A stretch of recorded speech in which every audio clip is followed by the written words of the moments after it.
Hi, my name is Kevin McDonald, and I'm declaring my independence. Independence from what? Why, negative thoughts and energy, of course.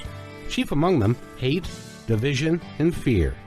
You see, I know that we're all one, and together we can solve any problem, save our planet and each other. Please, join me as we come together as one and choose a better way to be. So now, let's begin with my independence report.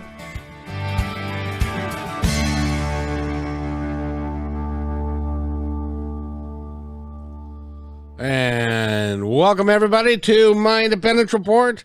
My name is Kevin McDonald, and I'm really excited. And I say that a lot, but I really mean it this time because we've got a wonderful man that is with us, and he's going to spend probably an hour, maybe a little bit more time with us than that, because it is an important topic that we're going to cover. And I can't think of anybody that I've met, really honestly, in recent memory, who has done as much as he's done, as many places as he's done it. And he's put it all together to come together into a book that is designed for you to figure out how to help yourself with or without help with somebody else. But it struck me as being a great book. And Faust Ruggieto is our guest today. And how are you, sir? Kevin, I'm wonderful. Thanks for inviting me. I'm really excited about what we're going to do. So am I. Now, first of all, let's set the stage a little bit. You've been a therapist for 40 years. You don't look like you must have started when you were 10. That's all the makeup, you know. It's not really me here, Kevin. But you've been doing this for a long time. I have for a long time, and I still enjoy it. Now, you've done it in bunches of places. I want to focus in on probably the toughest place I could imagine, and that you were a therapist in the prison. What is that like? That's much more rewarding than you would know. I kind of stumbled on that. I was working in a clinic, in a drug and alcohol clinic, and they needed someone to go in there just for an afternoon or so, see a few of the inmates, just kind of augment their system. And then once I got there, things started to go well, and the administration said, "Would you mind coming in? And we're looking for a substance abuse counselor here." Well, it was a challenge. The pay was better. I said, "Oh, well, why not? I'll give it a try. What's the worst that could happen?" And I stayed there 5 years, did everything from helping the officers to providing a whole array of services for the inmates. And you learn a lot more about your freedom and how much we have in this country when you see it, with people who have had it taken away from them or have surrendered it, whatever way you want to look at it. Well, and a lot of, I was in a prison one, I was in a prison one time. Years ago, I was a boxer, an amateur boxer, and we went there to fight the inmates. That was not a very good idea, by the way. We had one of those programs. It didn't go well. No, because it's like they said, "Oh, don't worry, we'll match you up with somebody of equal ability." Well, there is, when you're on the outside versus the inside, there's no such thing. These guys, that's all they do is practice that. That's right. And get into shape and all that. Of course, that for them, it's a matter of survival. But that was rewarding in the fact that you were able to help people that were, I suppose when you're in prison, that's probably the worst. You're at the bottom of the bottom. Well, it's interesting. That's where people, when you're at the bottom, when you bottom out in your life, that's when you, if you're really concerned about yourself, that's where you start putting things back together. That's where you can, because you really weeded out all the other stuff. And as a therapist going in, you really learn a lot about you, because you think you have the answers, and then all of a sudden you see a different side of life, and all of a sudden you don't have all the answers. You're really learning as you go. So you put your pride aside, you put your education aside, and you learn while you're helping other people. And a lot of it, if I learned anything there, it's to listen. It's to go in with no preconceived notions, no decisions about what the other person's all about. Just, be real, listen to them, and go from there. And boy, when you do that, things work out really nicely. You learn a lot, you help a lot of people, because all those stereotypes you think are there don't exist. Oh, yeah. Those darn stereotypes. Those stereotypes, the ones we work with a lot today. You don't have to be in a prison to work with those. Oh no, not a bit, not a bit. So, of all the places that you've been a therapist and worked with, what was your most rewarding? Was it the prison setting, or the deaf kids, or the drug and alcohol? I mean, you've done a lot. It's hard to put a label on that, because each one of them gave me something specific, something unique that helped to shape the way I think, and the way I counsel. I think being in private practice, after having so much diversification on the way up, that put me in a position to know a whole lot more about what I was doing, because I had a lot more to draw on. So that made the private practice, which is about 32 years now, a very rewarding place to be. People would come in, and I wasn't that one-dimensional counselor, that guy that was relying on what I was taught in college. I had a whole lot to draw from, and things that shaped me in a different direction that I thought that I'd be in. So the practice has really been rewarding, and I have the ability to go back and forth and still help drug and alcohol people, and still get involved with the prison if I want to. So it's not like I cut anyone out. You keep on going, and you keep on learning. So, when was it when you woke up one day and said, "Hey, I think I'll write a book and put everything I know in the book"? That comes toward the end. About 25 years ago, I really wanted to put something together that could help anyone. People come in the office and they have this problem and that problem, and I wanted to put something together. So I weeded out what didn't work too well. And we're taught a lot of things in graduate school, and most of them can apply, but when you get in the real world setting, a lot of what you thought you knew didn't always apply. So I spent a lot of time putting together what worked and taking out what didn't. And I put together this program I call the Process Way of Life. It's simply working with the processes we have inside us, things like honesty and communication and faith and humility, all those kinds of things. And I put about 52 of those together. And I did that for about 20 years with my people. I didn't come in and say, okay, I'm going to put you in the Process Way of Life now, but I used all those components. As they started to work, people would say, geez, you got to write this down. Let me bring it home. Tell me exactly, because what the program does is take what's inside you already, teach you all about it, and then give you the exact steps. And that's the key, the exact steps to do it. So about 5, 6 years ago, I started to research it, see how the book would best be presented if I wrote one, because I wanted that design to hit anyone. And then 3, 4 years ago, I started writing it, and we finished at the end of 2019 and got it published. So it was a long time coming, and based upon something that I knew was working for people. And then again, anyone can use. Doesn't matter who you are, where you're coming from. We all have the same things inside us. That's what we're all trying to preach here. We would just, kind of take hold of that. And so the program works. And the book itself is called the Fix Yourself Handbook. And you can pick that up at Amazon or any major bookseller. You're a silver award winner. You're a gold medal award winner. The book has been received very well. Does it make you feel good about that? It makes me, as a person who's done this, who's been in service all my life, the thing that I feel best about is that the program is ongoing. People are benefiting from it. We're in a time in our nation where things are really, really getting serious, and some people are saying, well, let me fix me. I can go out then and maybe extend what I'm learning to other people. So that makes me feel good. And on the flip side of that, anytime you do something and people are receiving it well, you say, well, gee, maybe I did something that's going to help some people here. So that feels good too. Now, do you feel like this is a blueprint that other therapists can take into their practice and use as well? They can, and the key is that I'm trying to break the stigma of self-help. What we've gotten to is this kind of a culture where we don't want to tell anyone they're broken. We started coddling people. Publishers they were discarding some of the harder methods like this one that is straightforward and make people step back and say, gee, is something wrong. So I want to break that mold and get back to the point where we say, look, I've got some things that are wrong with me. I got to kind of get myself going, be honest with myself, be able to fix those things. If I do that, I'm going to feel a whole lot better. So that part of it, I feel really good about. Can therapists benefit from this? Yeah, if you're willing to be a therapist that doesn't back down and try to make people feel good.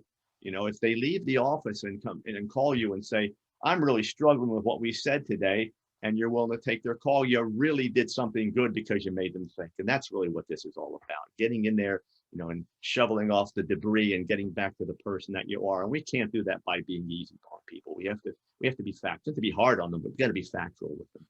Well, I was impressed because one of the chapters talks about brutal honesty. And no, I don't think anybody wants to be brutally honest about who they are or what's going on with them and stuff. How do you present that to them?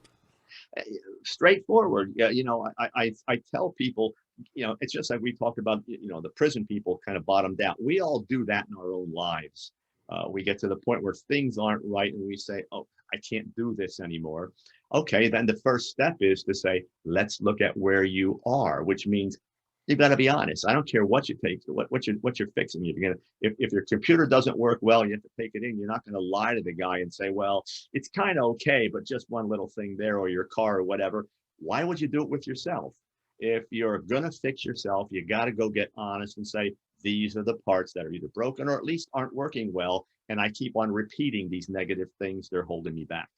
But you have to get honest, and pointing the finger at someone else or denying it or making it look like it's better than it is. That's not going to work. And you're not going out there and broadcasting it to the world. You're just admitting it. You can keep it private with yourself or a friend or a therapist or whatever, and then start working on it, making it better. It is, for a lot of people, it's really, really hard to sit and to say, my life is the way it is because I chose it to be that way, or I've made choices that have caused it to be this way. It's nobody else's fault but my own. It's hard for people to come to that place, isn't it? It is, because what you do is you take all the props away, you take all the diversions away. Unfortunately, we've become a society that is we're pleasure seekers who are slaves to quick fixes. So, if something's wrong with you, you go to the doctor, get a pill, come home and say, okay, I'm going to be better. And we all know all that stuff, whether it's denial, whether it's going to the doctor, whatever it may be, it does nothing but treat the symptom. It doesn't get to the underlying cause. It's not designed to do that. So the program that I'm putting forth is designed to get in there, get deep, get it fixed once and for all, and then, you can go back. It's a reference book. You can always go back and say, where did I go off track again, and go find it.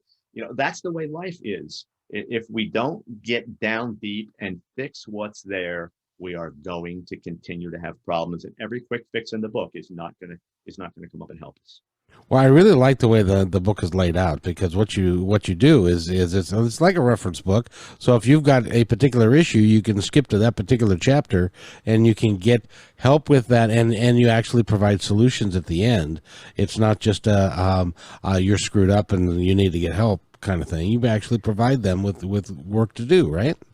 I do, and that's the way I counsel. But I looked at, before, as you start setting these things up, you go through self-help literature, you see what's there, and what I found was there were long-winded expressions of things. Let's do this 40-page chapter on all this stuff, and then at the end, the reader walks away and says, I'm not sure what they want me to do here. They give me some idea, and in self-help, it's usually women that read self-help much more than men. So I wanted to make sure the men were covered. So, and we have those solutions, because women were saying, okay, here's another one that's telling me what I have to do, but never giving me the blueprint. I wanted to present the blueprint. Okay.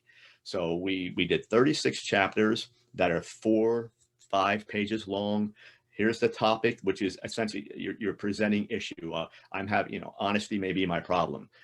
We give all the processes necessary in the book to work with that subject.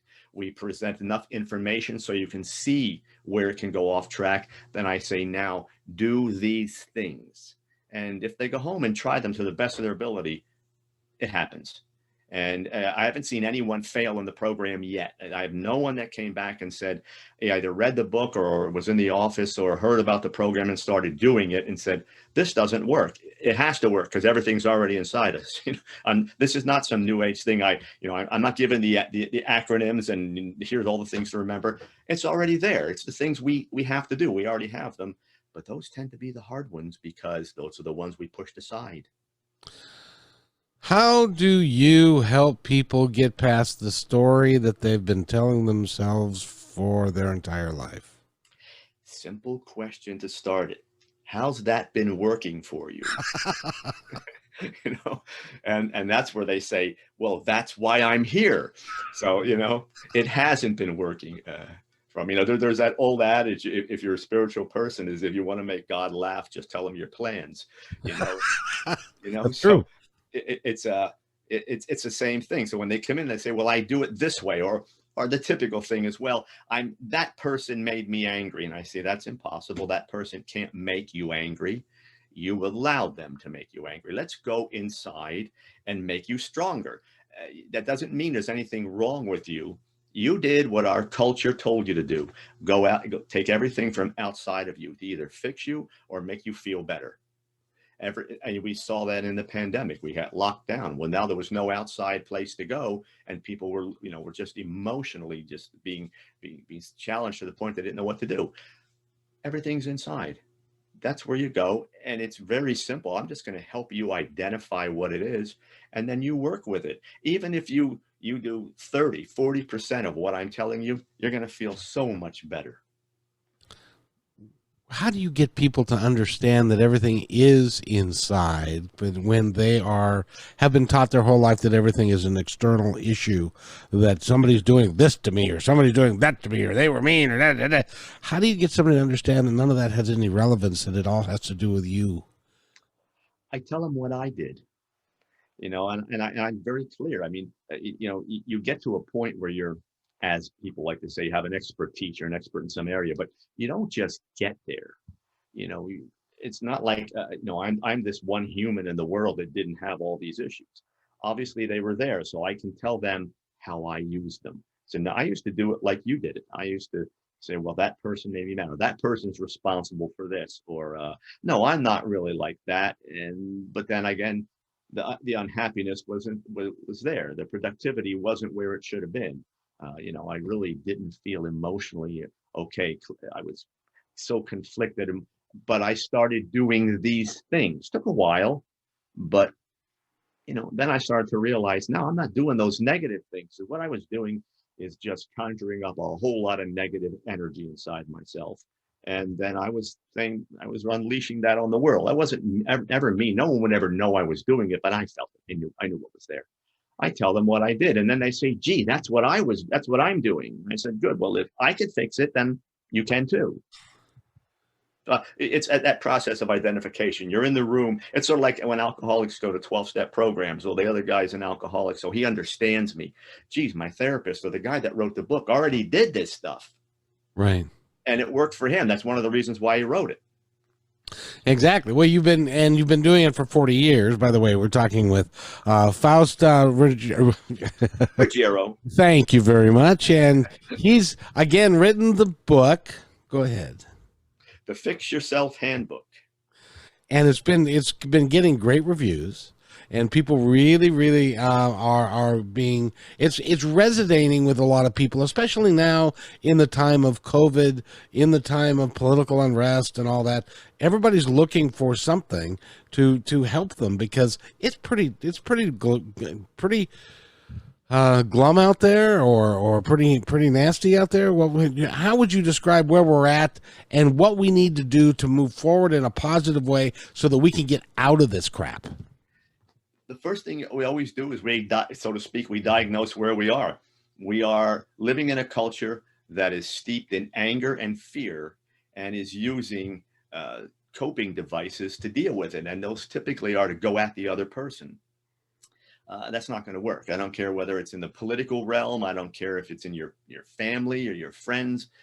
If you're not going to be positive, if that's not what you're going to put out there, then what you're going to receive back isn't going to be positive, and we have this reciprocity that's negative going all the time.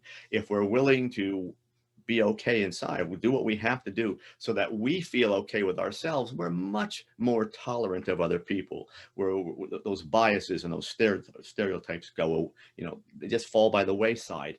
And the key in the end is always to take everyone one person at a time. I don't know how people go after people and say that whole segment of the population. I remember back in the previous election when I think it was Hillary Clinton said there was a basket of deplorables. Well, I don't know. Did she meet every one of those people? Is what I said to myself. Of course not. And I don't mean to single her out. I'm just using that as an example because we all do it. And we have to be able to say one person at a time. Like, how am I with you? And if you disagree with me, that's okay. You have your opinion. That's what this nation was built on, difference of opinion. That's how we're always able to be strong, because that had us looking at different things and giving the other guy a chance to do something. So before we do all that, we better be strong enough inside, because that energy that we're living with every day inside is what we're going to bring out to everybody else. And it can be so negative and so destructive. And it's self-destructive as well as it is destroying somebody else, because you can't well, let me ask you, can you get past, if you're angry all the time, can you achieve what you want? You can get those quick fixes. If you're in business, maybe you can sell more products, those types of things. But can you be the person you want to be? Can you be happy? Can you be relatively stress-free? No. Can your intellect rise above your emotions? That's a difficult one, because emotions tend to guide what we do. And some people wear that on their sleeve. I'm an emotional person, they say. Well, that's great, but you don't have to be. The key is to slow down life a little bit. Think about where you are. Think about how you're going to respond, and what that response is going to trigger in another person. Have goals that are productive. Work toward those goals every day. We're not doing that. We become an entitled society. We think we should have what we think we should have. We think we should go there very quickly, not have to do all the work and that work is where all the learning occurs, and that's where all the process is. It's where you find all those that the honesty and the communication and the humility and all those things that we need in order to become strong inside. So it's about slowing down and, hey, I'm living an entire life here. I got to get up every day and do these things. I'm either going to get up every day and fight my battles with other people, or I'm going to beat my own demons inside that I don't have battles with other people. Are men more difficult to work with than women? No one is more difficult. That's what people, and people ask that a lot. Men are probably more difficult to get started. Only because we have that thing which says, well, we're going to fix it, and they told us when we were young, you don't go get help, you fix all that by yourself, and don't cry and do all those things. Women are better at starting it, but once we get anyone going and they're willing to listen and say, well, let me try something, it's a different approach we take, but no, I don't see that. Do they do because a lot of women seem to be a lot more open to change and a higher way of living and doing different things. Men seem to be more stuck. Is that because of how they were brought up? Sure, it's the roles we play. Again, men have decided that they're not supposed to listen to anyone else. We think about it in our minds, we arrive at a conclusion, we execute the conclusion. Women have a tendency to emote a little more and go slower with their communication. On the other hand, women tend to be people pleasers more often. Women will enable more often. So a lot of what someone else is doing that isn't so positive, women may work with a little longer, or they may be there in their attempts to help a person, maybe actually enabling the dysfunction. So, it's just different. That's all it is. We've always had that old thing. Women used to be that women were the ones that primarily came to counseling. I probably have my practice it's about 50-50 now. Men will call a little bit quicker than they used to. Men have a tendency to let it go longer. You know, they'll Yeah. try all their own things first, and then they'll get there and probably should have gotten there earlier. Women have a tendency to come a little quicker, but they also emote a little bit more. And a lot of times they're just looking to be heard, and they're not always taking the advice and getting out there and using it. You know, it's kind of a, let me have somewhere to go and talk and empty out. So, you know, it's six of one, half a dozen of the other. It's, again, just like I say, take each person one at a time. It's the same way with people when they come in the office. You know, it's that particular person, and then I'll look at how we have to work, and they and I will decide how we're going to go forward. Now, do you have a chapter in there for women who date the same man in a different suit? I have a chapter in there about people pleasing, and it really covers that, because that's where it comes from. The other part of that is that women have a tendency, tends to be abused more than men, and when that happens, you know, if you start really getting into the literature, there are actually some structural changes in the brain that we're looking at. And things change, and a woman doesn't often know how to go forward and be live in the normal world, because the abnormal, the abusive world has been there so long that when we say, here's the normal world, it's, do I belong there? Well, I was told I don't belong there. How do I function there? I have really no markers. And what happens is they know how to deal with dysfunction. They know how to go try to fix that situation. So they go back to it. It's not the man. They're not looking for the man. They just know how to deal there. But the other part, the healthy part, is uncharted territory. And we can take the woman out of the abusive situation. But then again, it's just like self-help literature. We have to say, go ahead. Now we want you to live in a healthy situation. They say, great, how? What do I do with this? Because I don't know what to do. I've not lived there before. That's why I say the exact steps have to be that we have to be there for people, give them the exact things to do, and give them the roadmap, and then help them to navigate that map. Yeah, because it's interesting. I have a friend that her first marriage, and she grew up a or an only child, and she didn't have a lot of friends, and so she wasn't real confident and stuff. So she married the first guy that took a shine to her, and he turned out to be an alcoholic, and that lasted for 3 years, and drug abuser, and he stole money from her parents. It was a nasty situation. Lo and behold, a year later, she gets married again to the same guy. Who was an alcoholic for the next 20 years. He's working to clean himself up now, but there are lots of people. We tend to repeat patterns unless we recognize the patterns and then take steps to change them. Is that basically the essence of the book? Now you're on target. Yes. Again, we have to change what's inside first. All these people we're talking about, not just these abused people, everyone develops an environment that they are used to living in. Now we say, well, let's change your environment from the inside. And they say, well, then what will I have? Is really, they not say it, but that's really the question. What do I have now when you change that?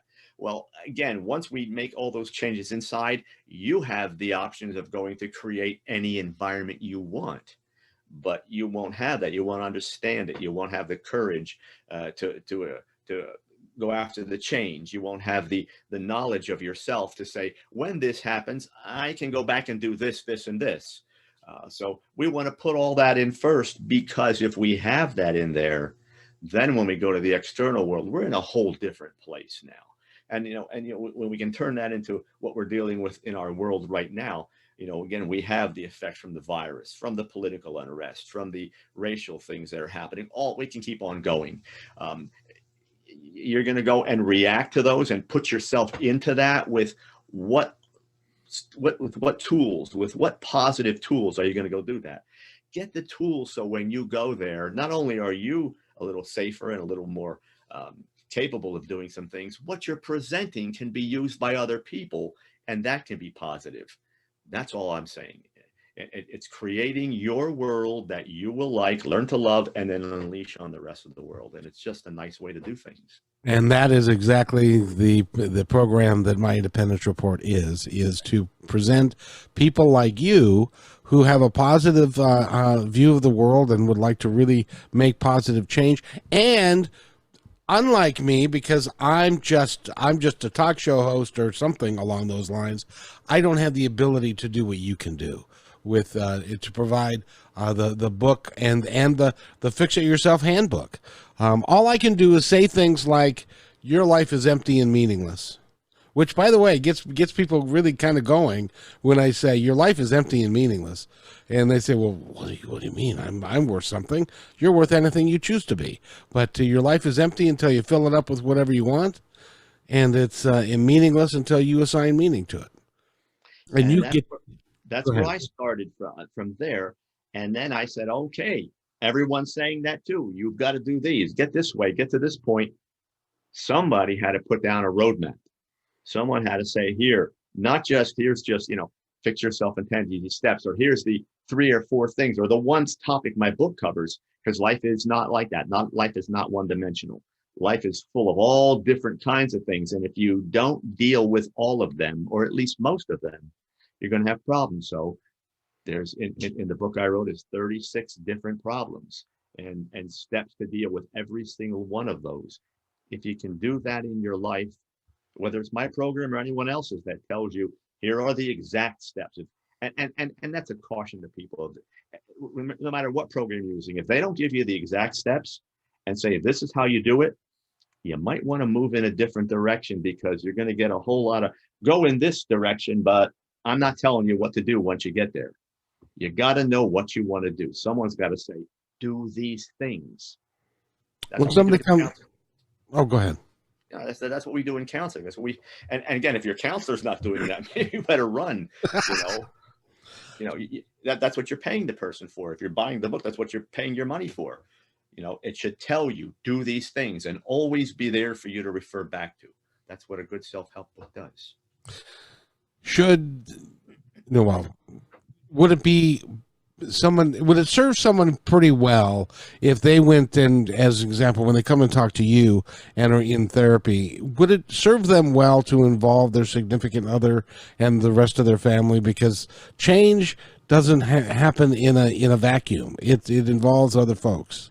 It, that's always advisable. And, if you go back to those women we were talking about, what I've always advised is get the guy in here, because I can give you all the changes in the world, and then you go back to the same environment and attempt to use them. And it's not like he's going to say, well, welcome home, honey. I'm glad you have all these changes. Let's go. It's not happening. So if I get the guy in and he's got to present his picture, and then I say, really, you're going to go there? How about if you look at this? And that guy gets a little softer in his approach, and the two of them can grow together. And that's what we really want. Because the chances of one person changing in a completely different way than the other person is pretty high, isn't it?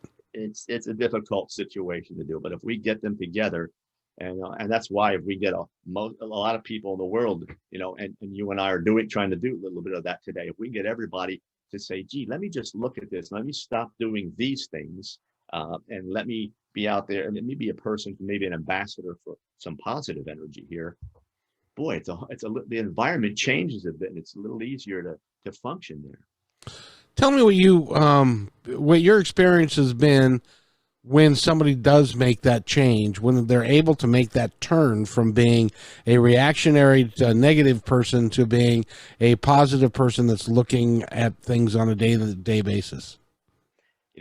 They'll come in the office, or people that are reading the book and getting back to me, and what they're saying is, they don't understand right away that they've made changes. What they're saying is, I'm not as emotional as I used to be. I'm thinking things through. Someone said something about me and it was a little bit critical, and I didn't take it to heart. I didn't take it personally. The first thing they start to do is to tell me all this negativity that seems to be dissipating. And once that's sort of like, you have the garage and it's full of junk, and it's a beautiful garage, but you can't you can't touch anything. We cleared all that junk out of there. Now you can look at the garage and say, you know what? I'm going to build some shelves here, and I'm going to paint the floor, and I'm going to put lighting over there, and the cars can both come in, and all those sort of things. So then we start to say, well, now let's plot where you want to go. And then they say, I can do this. There's nothing holding me back. I might get scared. I may be a little insecure, but I'll take it one step at a time, and I can go there. But I'm getting all the junk out of my life.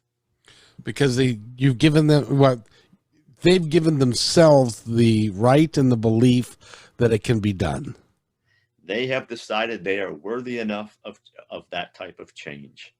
And when you get to that point, you feel you're worthy enough, and you're doing it, then you start to realize so is the next person and the next one, and you start treating them that way. It's interesting because it's a weird thing when you have someone like a Karen Carpenter or a Ellen DeGeneres' wife, who are beautiful people and don't recognize that they're beautiful. That they think that they're either too fat or they're too something, and stuff that you see. In the normal person's frame of mind, you would say, well, gee, they've got it all together, but hardly any of us do we? You are correct. We are all the same. I don't care what color you are. I don't care what religion, gender, sexual orientation, whatever. We all have the same issues. And again, it's always about going back in there and being able to say, it's going to take a while. I'm going to stick with this. I don't have to see a change next week or next month, but maybe by the end of the year or so, I'm going to look at myself and say, wow, this is getting a little better. And people say a whole year. And I say, well, if you don't do this, what do you think you're going to say after that whole year? The same thing you're saying right now.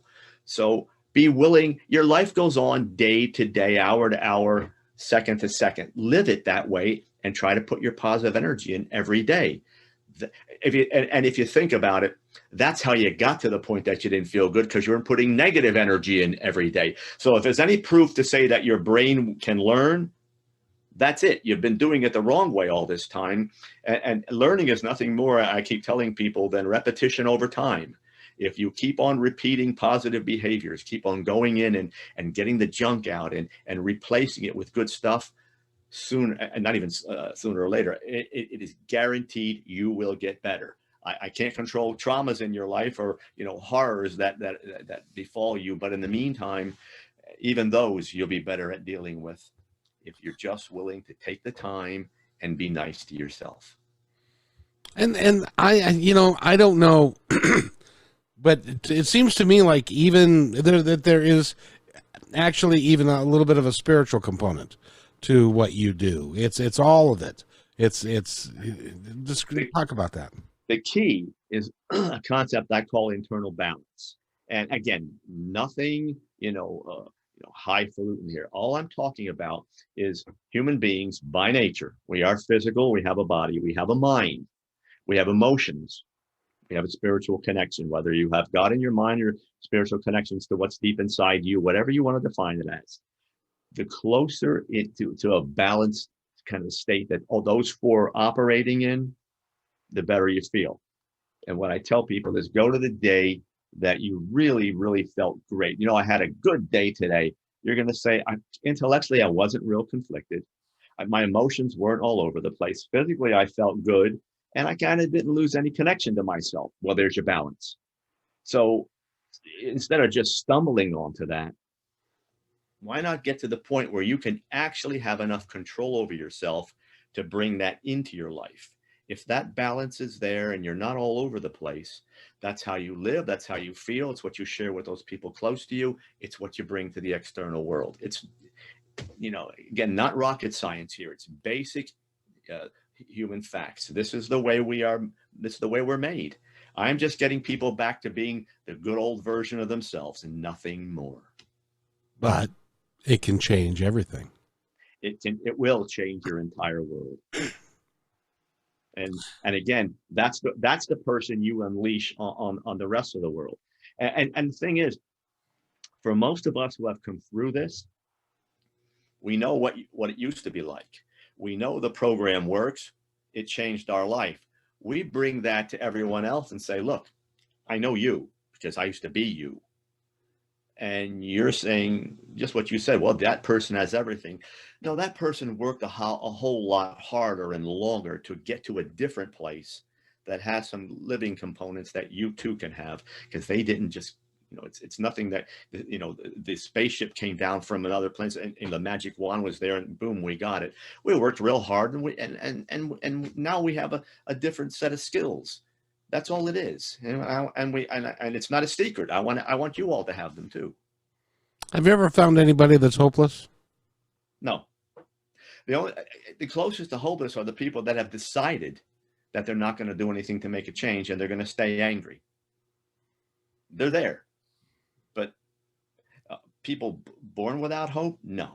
People that have gone through situations that have been traumatic and hurtful and painful over and over again? Yes. But if they're willing to at least say, all right, fine, I'll try your program. I'll put a good effort into it. I haven't seen anyone yet. Oh, that's awesome. That's awesome. Because we all need a little bit of something. And we all need help from above, from each other, from inside, and it all starts with a motivation to do it. We're talking with Faust Ruggieto. That's why I'm on the show, folks, to say my last name, Ruggieto, and it's the Fix Yourself Handbook. There's a website I'm sure that they can go to as well, right? It is my name, FaustRuggieto.com, or just type in the Fix Yourself Handbook. It'll bring you to the website. And the website is dedicated completely to the book. They'll find chapter outlines, excerpts from the book, everything. It'll give you an idea if what you're going to read is something that you think you can work. You will know it from there. All things like we're doing today, a whole lot of my media appearances are there. So you can hear me talk. You can decide whether I'm the guy that you want to listen to just a little bit. Yeah, that's what I told you. It was rather intimidating because you've had like 90 interviews, and I just wanted to make, like I felt like, I could be not very good and stuff. But anyway, but I wanted to make sure that we got that information out. And I got to tell you, Faust, it's a pleasure talking to someone like you. I would like to do more of that. Can we do that more? Absolutely. This was, Kevin, a real good interview. I think you're a little better than you think you are. It's nice to, a good interviewer listens and then asks questions based upon what he or she hears. That's really what it's all about. And if both of us are putting our little egos, if you will, and our agendas aside, and all we're doing is trying to get usable information that people can take hold of and make their lives just a little bit better, then, we accomplished something. Then I think we did real well today. My mission is to present a forum to where someone, I don't care who or when, but somebody's going to click on this interview and they're going to go get your book and it's going to change their life. Well, I hope that happens. I hope, people are willing to work on themselves. And for those people that have any questions, there's a contact link on the website. By all means, send me a question if you have it. I'm real good at getting back to people. That's what this is all about. We're just trying to get people into a different place, and we're doing it one by one, but we're doing it. Exactly. And as we go through 2021, what do you foresee? Put your crystal ball on. Where are we going to be at the end of the year? Well, as you know, and I were talking before we started recording, it's going to be a tough year. We're coming back from the virus and we're not out of it yet. So we have economic and personal things to deal with there. We're coming out of an election process, which was not very nice. And we have a divided nation that we've got to put back together. There's a lot of things going on. We have a lot of the racial things that are going on. We're trying to get better with all of that. So there's a huge task in front of us. And the only thing I would say to people is, please stop throwing the venom out there. Stop going at each other. Just take your time, take a step back and say to yourself, what can I do if I'm going to post something or talk to someone or whatever I do that might just make this a little bit better today? And do that every day. If you're willing to do that, we're going to take a whole lot of this negative away and maybe give ourselves a chance to heal and move forward. How do you I don't even know how to ask this question, honestly. It's like we've got people that are listening to different sets of facts They're not believing what one person is saying is the truth versus what the other person is saying, and everybody's calling everybody a liar, and nobody's doing any research or being able to come up with the answers to how do we get how do we get through this? You know what? I get that question asked a lot, and for me, does it make a difference who's saying what? You're not going to be able to discern the facts. Again, you follow news, and news is just what news is, the new representation of something happening, but it doesn't always have the facts. So by the time you've heard it, you're following something that is just developing. I just tell people, think about the way you want to feel inside for you. Think about the way you want to treat someone else, because that's what you're going to get back. And just do that. Stop paying attention to all this stuff, because it's designed to generate emotion in you. News is designed to the core, is designed to get you to react. And then you go back and you get more and you get more and you get more, and it gets addictive. Take a month off. Don't watch the news. Don't listen to that. Watch how different you are as you're treating other people. Stop going on Facebook and getting the negativity. Disconnect for a while. Get back to yourself, and be able to say, this is how I want to feel. This is how I want me to be. And then go take that to other people and try to make them feel good too. It's not a complicated process. Well, it's interesting because every major religion that has ever been on the planet, or spiritual practice that has ever been here, the cornerstone of what they talk about is treat others as you would like to be treated. Yes, it is.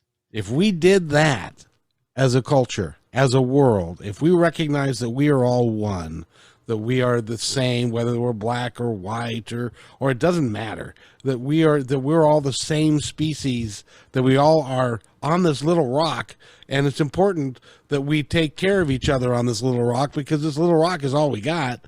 If we would just understand some of that, then the tribalism might go away a little bit. And that's what we need. And as I've said to people for years, do you want to be happy or do you want to be right? That's what it comes to. So you want to fight the war. You want to be able to annihilate the enemy. Come on top and say, see, pound your fist in the air and say it was our way, and then the world's falling apart. Or do you want to acquiesce? Do you want to pull back a little bit and say, you know what? Let me just give the other guy a chance here. And if we work together, we might be happy. Do I have to be right?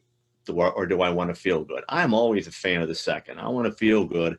I want to help other people feel good. And I don't care who wins the battle. Can we just stop the battle and feel better? Boy, it'd be a whole lot different. Boy, and you'd be a lot more popular at Christmas dinner too. I would. I'm trying.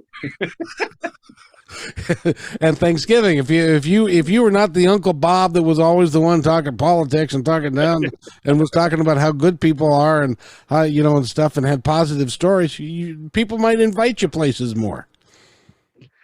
Kevin, it's a simple world, and if we live it simply and just treat each other, again, like you said, we want to be treated. We work on ourselves to be the best person we can be. This is not that difficult.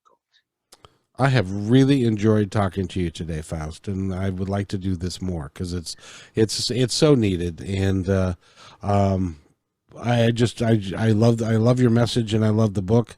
I think it can be very helpful. I'm going to probably go get it myself because you never know what you can do better for yourself.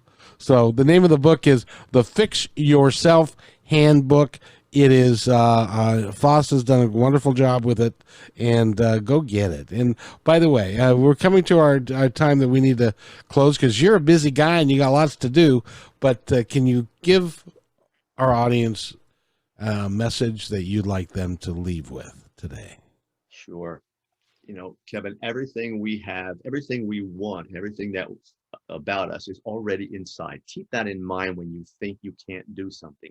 It's not that you don't have the ability. It's just that you're not using, and you may have forgotten how to use what's inside you already. The key is to go inside. There's a power in there if you're willing to get all the junk and the negativity off of it.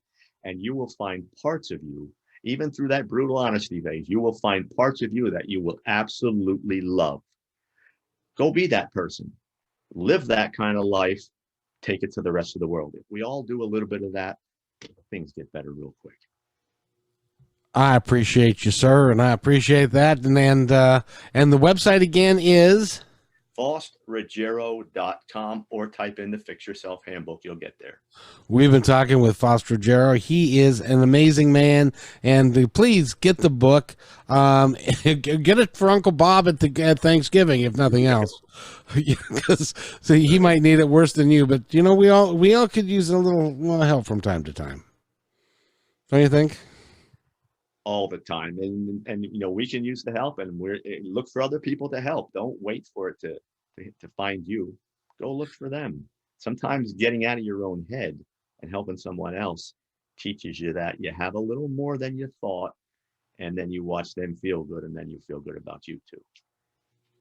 That's so interesting. Just a real story real quick about what I perceive is going on in our culture right now. And that is, I've until recently, I drove a bus for a living. I was in media a while ago, and then I had to go, like make a living.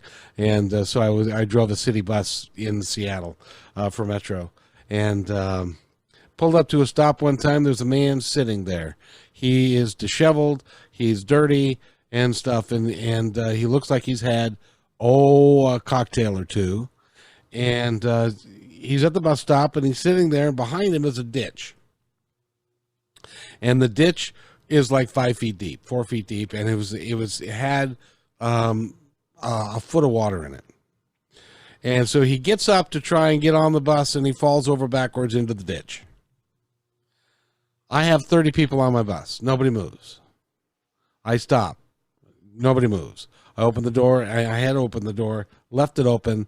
Nobody moves. So it's like, okay, I've done this before, and I tore my bicep helping somebody and stuff, but I ended up getting out and helping the guy anyway because nobody else would. If we could change that about our culture, that if people would get, and then people came up to me after, because I pulled him out of the ditch. He was hurt, so we called medical, and so medical came, and they took him to the hospital and stuff. And one guy who was actually on the bus said, I think that's very nice of you to do that. And it's like, he's a human being. He was sitting. What was I supposed to do? Close the door. Bye. Sorry, you fell into the ditch, and stuff. But we as a culture need to get rid of that. Well, he did. I don't know. He's not part of me, because he is, and stuff. So, I wish that we were a lot more empathetic towards each other.